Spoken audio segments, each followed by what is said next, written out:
अस्सलाम वालेकुम, नमस्कार, सत श्री अकाल एंड गुड इवनिंग। मैं हूँ आरज़ू काज़मी और आप देख रहे हैं पॉइंट ऑफ व्यू।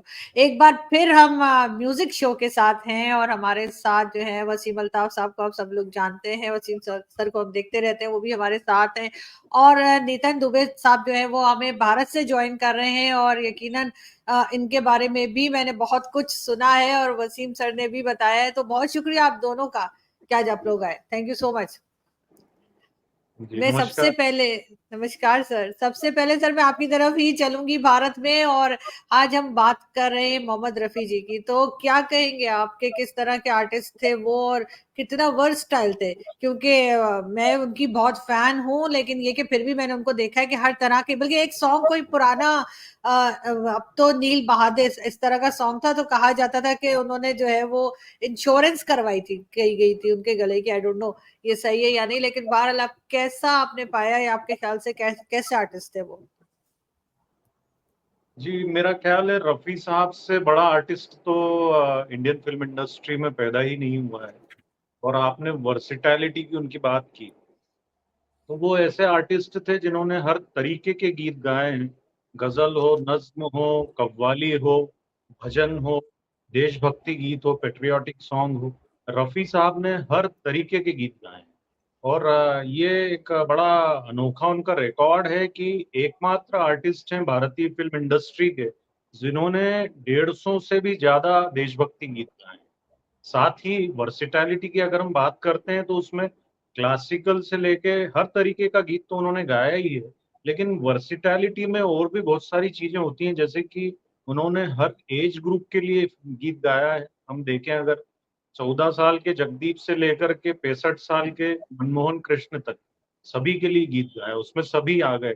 बीच में देवानंद भी आ गए, दिलीप कुमार भी आ गए, राज कपूर भी आ गए, विश्वजीत भी आ गए, जॉय मुखर्जी भी आ गए, सभी आ गए, शम्मी कपूर भी आ गए।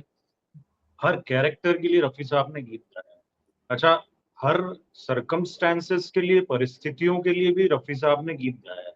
आप अगर देखें, हम हिंदुस्तान में, भारत में जितने भी त्योहार होते हैं, हर त्योहार पर रफी साहब का गीत मिलेगा। तो ये उनकी वर्सिटैलिटी को प्रूव करता है। ऐसा और कोई भी गायक नहीं हुआ है जिनके इतने विविधताओं भरे, इतने वैरायटी वाले गीत हो।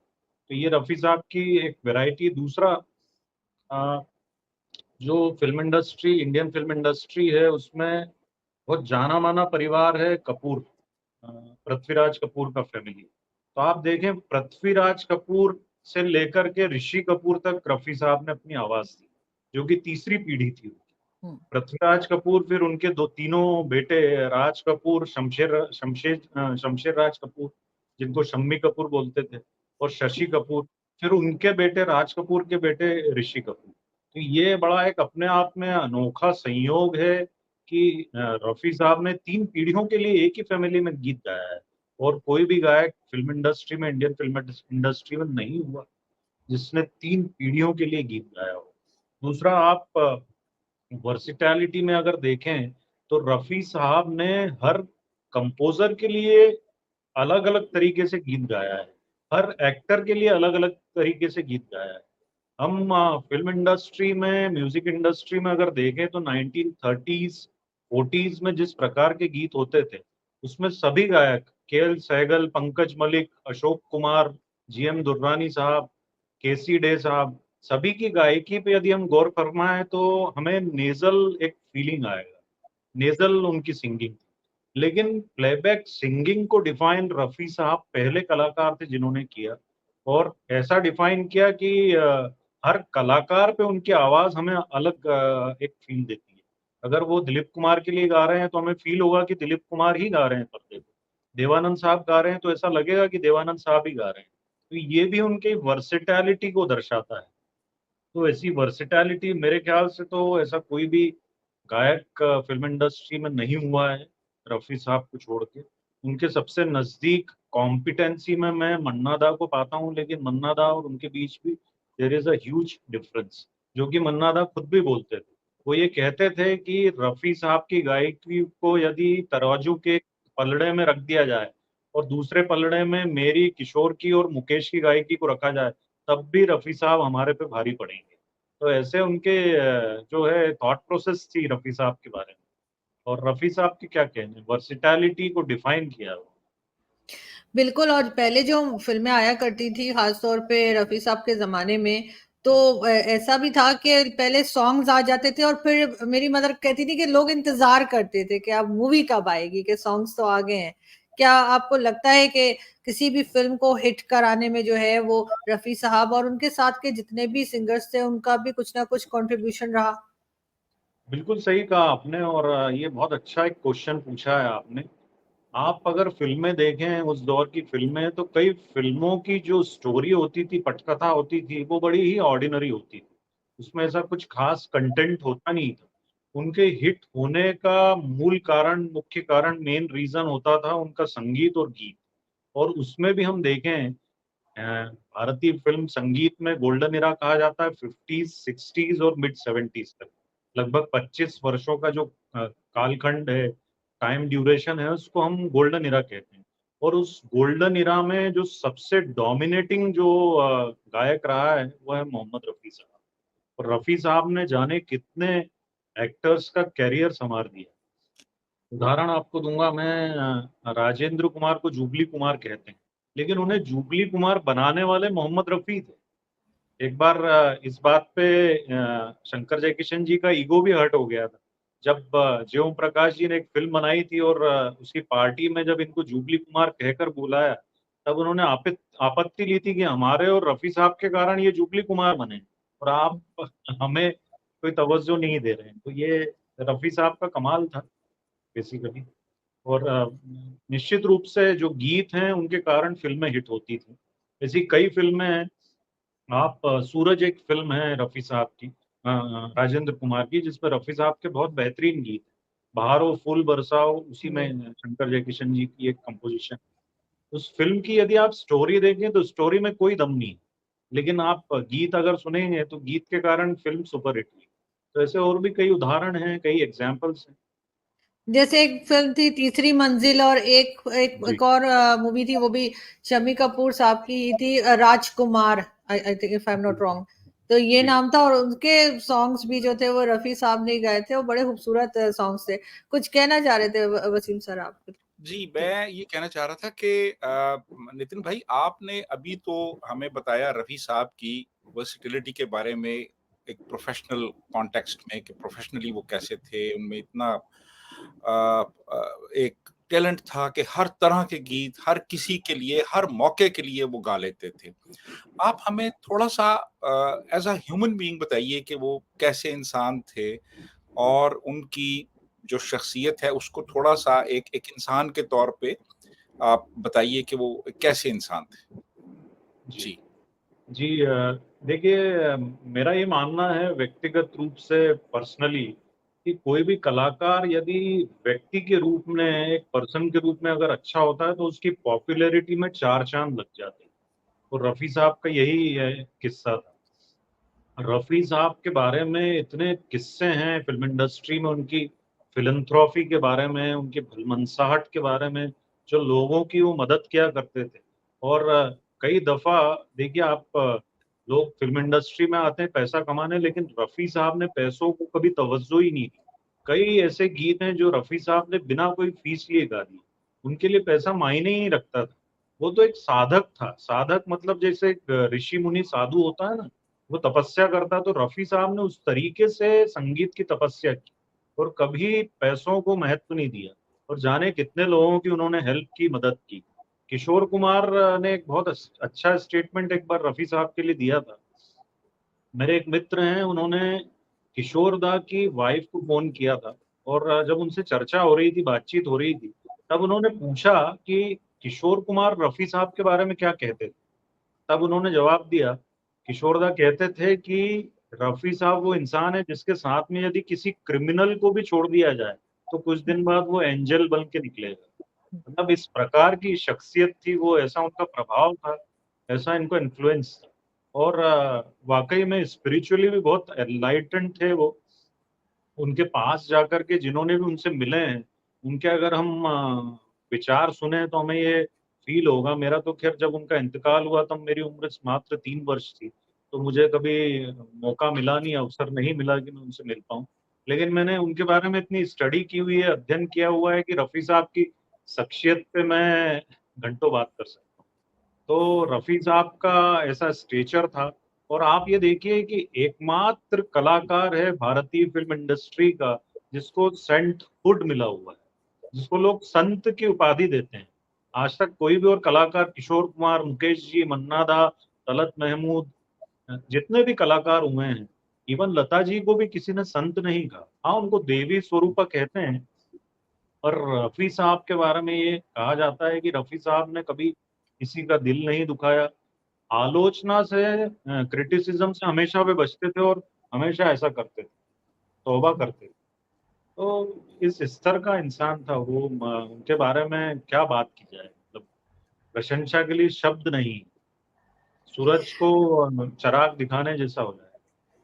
बिल्कुल ऐसा ही है। हमने देखा कि सोनू निगम जो आजकल के सिंगर हैं वो बहुत रफ़ी साहब के गाने गाते हैं, बहुत अच्छा गाते हैं। मतलब मैं कहूँगी कि वो ज़रा-सा भी हम ये नहीं कह सकते कि उन्होंने थोड़ा-सा भी उसमें जो है गलत कर दिया या सुर वगैरह खराब हो गए, उनके बहुत अच्छा गाते हैं सोनू निगम।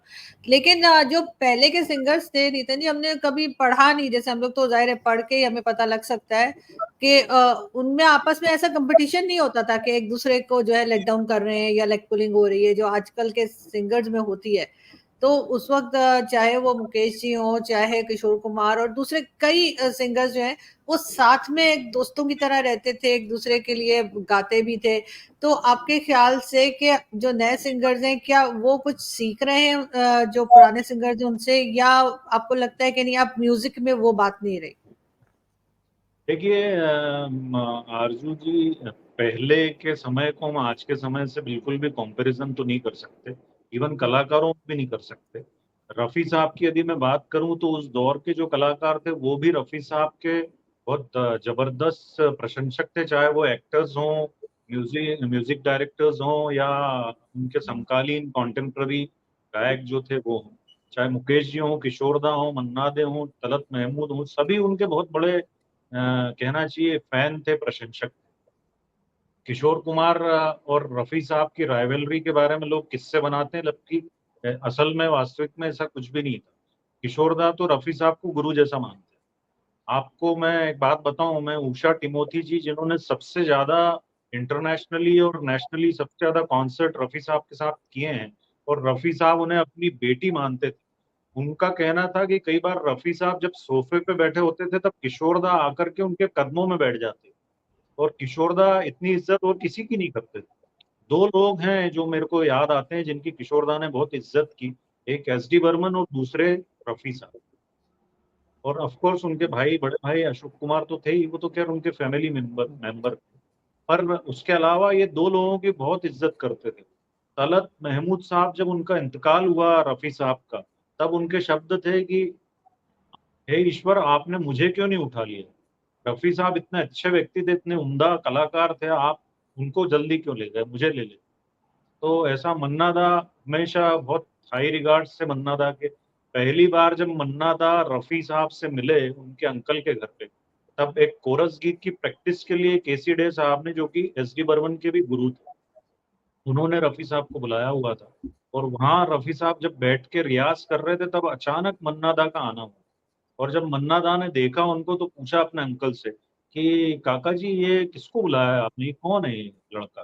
तो बोले ये नया गायक है, इसको प्रैक्टिस के लिए बुलाया है, मोहम्मद रफ़ी इसका नाम है। तो बोले मैं क्या मर गया हूँ जो आपने इसको बुलाया है? आपके गीत मैं गाऊँगा ये या ये गाएगा? तो बोले पहले एक बार सुन लो तुम उसको, पहले एक बार सुन लो क्या गा रहा है वो। जब उन्होंने और प्रैक्टिस करा उसको जाकर के। जब उनके पास गए, उनको प्रैक्टिस कराया, उनका गायन सुना, तब वापस आए केसी डे साहब के पास में और उन्होंने ये कहा, बोले आपका जो चुनाव है, जो चॉइस है बिल्कुल सही है, ये मेरे से कहीं बेहतर गायक। और कहते हैं ना अंग्रेजी में first impression is the last hmm. Impression. वो पहला प्रभाव ऐसा पड़ा मन्ना दा पे कि आजीवन रफ़ी साहब के बहुत बड़े फैन रहे वो, और वो हमेशा ये कहते थे रफ़ी साहब जो कर सकते हैं मैं कर ही नहीं सकता। जबकि ऐसा नहीं है, मन्ना दा बहुत ग्रेट सिंगर थे। अगर हम बिल्कुल। क्लासिकल की बात करें तो he was as good as Rafi साहब। हाँ, उनके पास वो टोनल क्वालिटी नहीं थी जो रफ़ी साहब के पास थी, लेकिन कॉम्पिटेंसी में ही was at par with Rafi साहब। तो ये था। म, दूसरा, आज के आधुनिक गायों की गायकों की हम अगर एक बात करें तो ज्यादातर गायक रफी साहब को फॉलो करते हैं। मैं साउथ इंडिया बिल्कुल की बात करूं तो जी साउथ इंडिया के जो टॉप मोस्ट सिंगर रहे हैं जैसे कि एसपी बालासुब्रमण्यम या केजे यसुदा, दोनों रफी साहब को गुरु मानते हैं। इसके अलावा एक वेंकटेश्वर राव घंटासला करके एक कंपोजर हुआ करते थे 60s में, और बहुत बड़े गायक भी थे वो, रफी साहब के बहुत अनन्य भक्त थे वो। तो रफी साहब का प्रभाव हर जगह रहा है। आज के कलाकार भी उनको ब्लाइंडली फॉलो करते हैं। आप किसी भी कलाकार गायक से रफी साहब के बारे में पूछेंगे तो भावुक हो जाएगा, इमोशनल हो जाएगा वो, और ईश्वर तुल्य मानते हैं लोग। और सोनू निगम तो कहते ही हैं कि मेरा तो जन्म ही रफी साहब की भक्ति की हुआ है और उनके गुणगान मैं करता रहूंगा हमेशा। और सोनू निगम मेरे को लगता है कि रफी साहब की लेगेसी को आगे ले जाने वाले आखिरी कलाकार हैं। आज के जो कलाकार मैं देखता हूँ उनमें वो बात नहीं है। अरिजीत सिंह बहुत अच्छे गायक हैं, लेकिन रफी साहब की लेगेसी को आगे ले जाने वाले गायक एकमात्र अभी सिर्फ सोनू निगम। बिल्कुल ऐसा ही है। सोनू निगम यहाँ पर पाकिस्तान में भी बहुत सुने जाते हैं और बहुत पसंद किए जाते हैं। एक चीज और मैं आपसे पूछना चाहूंगी नितिन जी, वो ये कि एक हर कलाकार या जो भी आर्टिस्ट हो उसकी लाइफ में एक टाइम ऐसा भी आता है जब उसके कोई भी काम नहीं चल रहा होता। हमने ऐसा भी पढ़ा है। रफी साहब की जिंदगी में भी एक टाइम ऐसा आया था जब उनके सॉन्ग्स नहीं चल रहे थे, यहाँ तक कि लता जी ने भी उनके साथ जो है 4 या 5 साल काम नहीं किया। उसकी क्या वजह बनी? क्योंकि वो बड़ा हमारे यहाँ पाकिस्तान में एक बात की जाती है कि जी लता जी ने उनके मुस्लिम होने की वजह से गाना छोड़ दिया, जबकि मैं ऐसा नहीं समझती, ऐसा नहीं हुआ होगा। ये जी प्रॉपर इंफॉर्मेशन नहीं है। वास्तव में लता जी और रफी साहब के बीच में जो ये विवाद हुआ था वो रॉयल्टी को लेकर के हुआ। और वो जो विवाद था, जो कंट्रोवर्सी थी, वो ये थी 1963 के आसपास की बात है, जब लता जी को ये मालूम पड़ा कि जो प्रोड्यूसर हैं, जो इनको रॉयल्टी मिलती है रिकॉर्ड कंपनी की ओर से। और जब लता जी को ये बात पता चली तब लता जी भी इस मामले में गलत नहीं थी। तब उनके दिमाग में विचार आया कि एक जब कलाकार गायक जब बूढ़ा हो जाता है और कोई काम उसके पास करने को नहीं होता है, तब ये रॉयल्टी उसके काम आ सकती है। और तभी से उन्होंने ये लड़ाई चालू की और उन्होंने मांग की कि जब इनको कुछ परसेंटेज मिल रहा है तो वो हमें भी मिले। तब रफी साहब का उसमें स्टैंड ये था कि मैंने एक बार गायक के रूप में गाना गा दिया है, गीत गा दिया है, तो मुझे कुछ भी नहीं चाहिए, मेरी फीस मिल गई है, मुझे अब कुछ भी नहीं चाहिए। चूंकि रफी साहब एक सूफियाना किस्म के व्यक्ति थे, पैसों से उनको ज्यादा लगाव नहीं था, इसलिए उनका स्टैंड पर्सनली, व्यक्तिगत रूप से, इंडिविजुअली सही था। लेकिन लता जी भी अपनी तरफ से गलत नहीं। तब घटनाक्रम ये हुआ, उसमें ये इवेंट हुई कि लता जी रफी साहब के सीधे सामने आ गई और उन्होंने कहा कि जब आप मेरी इस मुहिम का, इस रॉयल्टी का आप विरोध कर रहे हैं तो जाओ, मैं आपके साथ नहीं गाऊंगी। रफी साहब ने उनसे कुछ भी नहीं किया, ऐसा कुछ भी नहीं कहा उन्होंने, और ना कोई विवाद हुआ। और ये हिंदू मुस्लिम वाला भी कोई मुद्दा नहीं है, ये गलत इन्फॉर्मेशन है। उसके बाद 3-4 साल बाद दोनों के बीच अनबोला रहा, दोनों ने एक दूसरे से बात नहीं की। लेकिन सबसे अच्छी बात यह है, दोनों महान कलाकारों ने कभी कोई नेगेटिव बात एक दूसरे के खिलाफ कभी भी नहीं की। पर आप देखिए कि ये जो घटनाक्रम हुआ, ये जो इवेंट हुई, ये जो भी घटा, इसमें ज्यादा नुकसान लता जी का हुआ। क्यों हुआ? क्योंकि रफी साहब तो बहुत डिमांडिंग थे। 60s में रफी साहब का सबसे ज्यादा वर्चस्व था, सबसे ज्यादा इम्पैक्ट वाले गायक थे वो। तो उनको तो साथ मिल गया गीता दत्त जी का, आशा भोसले जी का, फिर एक सुमन कल्याणपुर जी का, उनके साथ बहुत अच्छे ड्यूएट्स गाए। लेकिन इसमें नुकसान हुआ लता जी, और लता जी को ये रियलाइजेशन हुआ, और तब उन्होंने रफी साहब से वापस से फिर समझौता किया। और ज्वेल थीफ में फिर दोनों का गीत दिल पुकारे आरे आरे, वो जो गीत है वो वापसी का जी पहला गीत। इस समझौते में, इस जो जो दोनों के बीच में एक सुलह हुई है, उस सुलह में बहुत बड़ा रोल नरगिस जी का भी रहा। उन्होंने पहल की थी और दोनों के बीच में सुलह कराई। हालांकि दोनों ने कभी एक दूसरे के खिलाफ कुछ भी ऐसा गलत नहीं बोला, और दोनों वापस आए और वापस से गाड़ी चल पड़ी।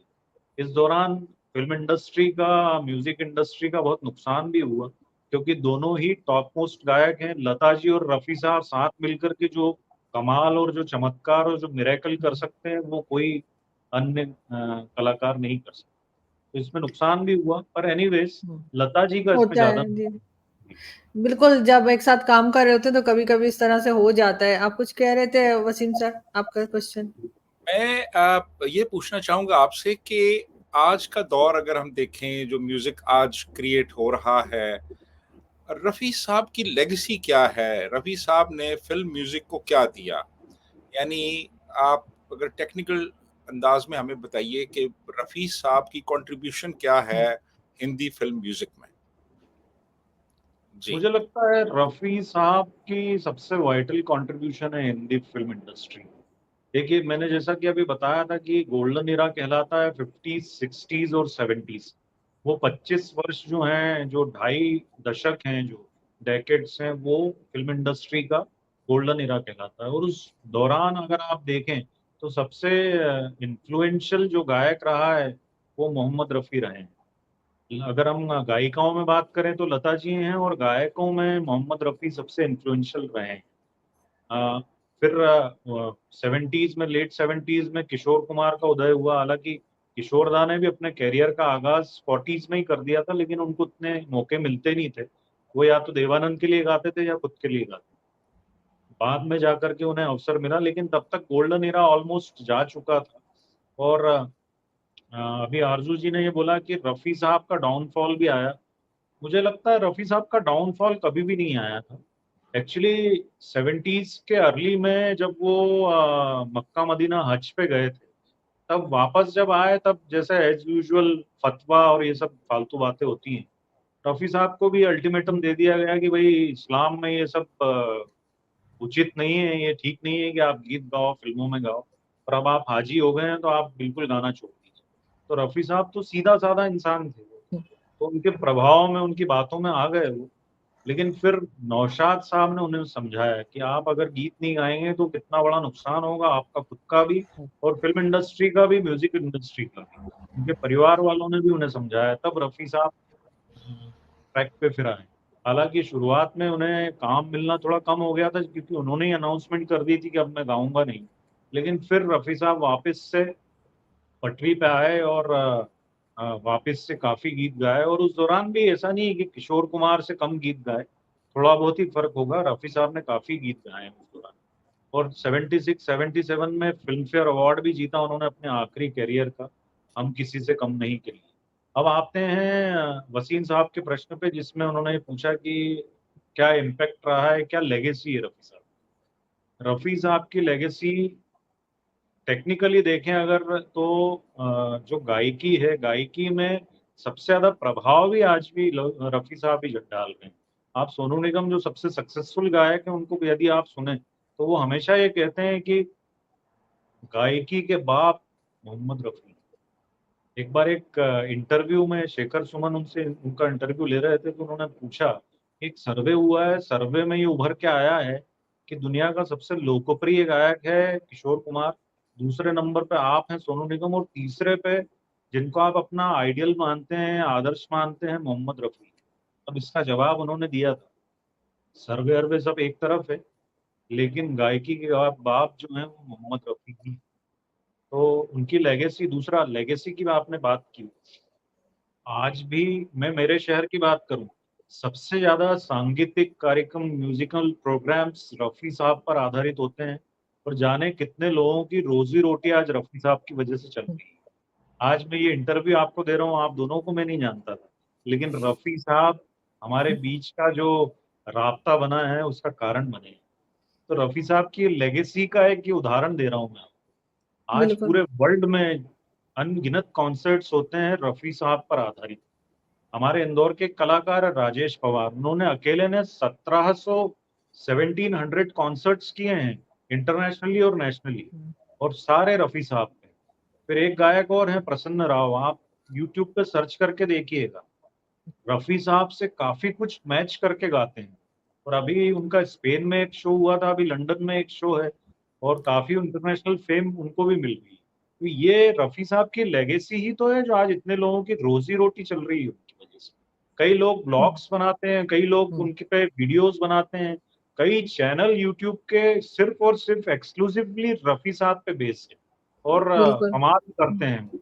अनगिनत उनके व्यूवर्स हैं, और बहुत कमाल कर रहे हैं। तो ये रफी साहब की लेगेसी है जो आज भी कमाल कर रही है और लोगों को जोड़ रही है। और आप ये देखिए रफी साहब को चाहने वाला हमेशा आपको डाउन टू अर्थ मिलेगा, हमेशा काइंड मिलेगा, हमेशा ओपन माइंडेड मिलेगा। तो ये रफी साहब का ओरा है। आज वो चले गए हैं, 43 ईयर 44 ईयर्स हो गए उनको गए हुए, लेकिन उनका व्यक्तित्व, उनका ओरा आज भी देखिए क्या कमाल कर रहा है कि लोगों में काइंडनेस है, कंपैशन है, एक दूसरे के प्रति सहानुभूति है, सिंपैथी है। तो ये तो लेगेसी है उनकी। बिल्कुल और ऐसा ही है जी। और ये मुमकिन ही नहीं है कि जो शख्स रफी साहब के गीत सुनता है, उनको पसंद करता है, उसमें ह्यूमनिज्म ना हो। हम्म। बिल्कुल सही बंदा कहा, वो 100%। बंदा ह्यूमनिस्ट होगा जो रफी जी साहब के गीत सुनता है और उनको पसंद करता है।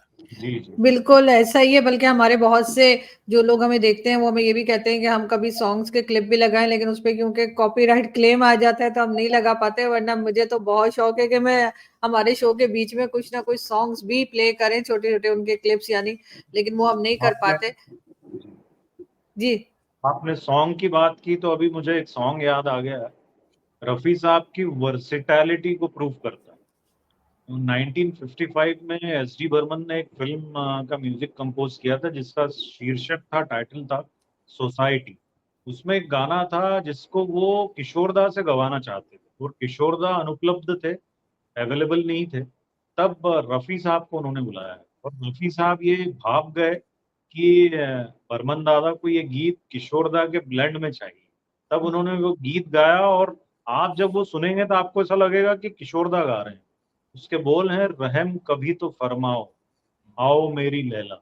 आप सुनिएगा वो गीत, हाँ आपको ऐसा जरूर। लगेगा जैसे स्वयं किशोर कुमार गा रहे हैं, जबकि रफी साहब ने वो गाया है। और दूसरा इसके अलावा ये भी जी था कि उनको पता होता था कि ये गाना शम्मी कपूर पे पिक्चराइज होगा या देवानंद पे होगा या दिलीप बिल्कुल कुमार पे होगा, तो वो अकॉर्डिंगली अपनी आवाज को, अपनी गायकी को मॉड्यूलेट कर लेते थे बिल्कुल कि बिल्कुल। स्क्रीन पे जब वो अदाकार गाए तो ऐसा लगे कि वो खुद गा रहा है। जी, यानी इसीलिए ये आपने जो बात बोली बहुत अच्छी बोली है। वर्सिटैलिटी में ये भी पार्ट एक आता है। देखिए आप जॉनी वॉकर के लिए वो गा रहे हैं, जॉनी वॉकर एक हम्म। कॉमिक कैरेक्टर है, एक हंसोड़ बिल्कुल। चरित्र हम्म। है ना। तो जॉनी वॉकर के लिए जब वो गाते हैं, डेढ़ पसली के जॉनी वॉकर, और उनको देख के ही हंसी आती है, तो वो वैसा ही गाते हैं। फिर महमूद भाईजान के लिए गाते हैं, तब आवाज उनकी वैसी वो हाँ। बुल्ड कर लेते हैं, उस हिसाब से ढाल लेते हैं।